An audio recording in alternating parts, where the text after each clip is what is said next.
So this time we'll be taking a look at from the Marvel Universe Series 4, the second wave. We're looking at Figure 9, the Hulk. And this is a brand new sculpt for the Hulk, top to bottom, I believe. So taking a look at the back of the package here, you can see his little bio and stuff. And there's Rocket Raccoon and his little quip. And of course you get the little comic book art here. This is from a cover, I think, of the first Greg Pak Hulk when he returned from the planet Scar, and it's after the very famous, I think is that a Steranko cover? Yeah, I think it is. So I mean, I would have preferred a stand, but that's just me. I do particularly like the shade of green and the paint involved in this. I do have a little bit of issues with the articulation, but you know, that's not too bad. I think the sculpt is great with all the little details on the skin. You can see how hide-like the skin is, and you got muscle definition. You got the way it's painted, and you got the wash there to give a little bit of a shadowing effect. That's nice. The face is a real nice sculpt, I think. For articulation, he's got some pretty neat articulation too. In addition to what you would think of standard as for Marvel Universe, which is a little bit more than what these larger figures would get normally.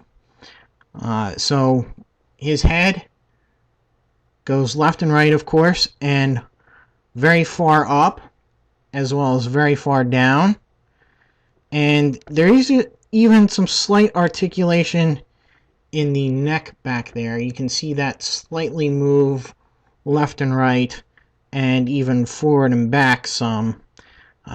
Not too much, but just enough to allow it for a point of articulation. And again, I really like the head articulation. It does add so much to this, especially with the ability for the head to go so far up and so far down. Now his arms do go all the way around and out to the side, and they have a bicep twist. They have a bend at the elbow, but that's it. No rotation at the elbow. And his wrists rotate, but they're rotating an angle, so some of the poses can get a little bit odd. So you are kind of limited a little bit there. In upper torso articulation, left and right, forward and back some, as well as side to side a little bit. He has actually waist articulation, so that's pretty neat. His hips go forward and back and out to the side a little bit on the ball joint, which is a little bit of a problem. But again, it's not that big of a deal. He rotates at the upper thigh. He's got a double knee joint, and his ankles are really articulated forward and back and rotate.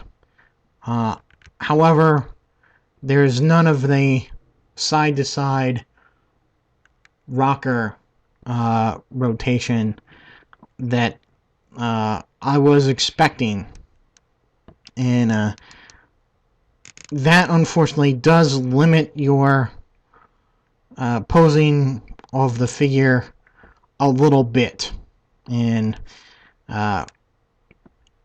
is the only really downside of the figure, if you ask me.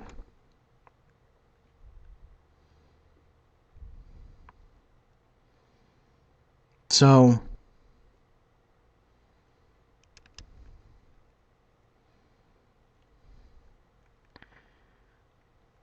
however, I think that is. However, I believe it's a much better figure than the previous Hulks that we've had. So I'd much rather have this Hulk than the other ones. It's a much more accurate to the comic. They're the classic Hulk from the comics. The face sculpt is a lot better, and just overall in appearance, and paint-wise, it's better. So,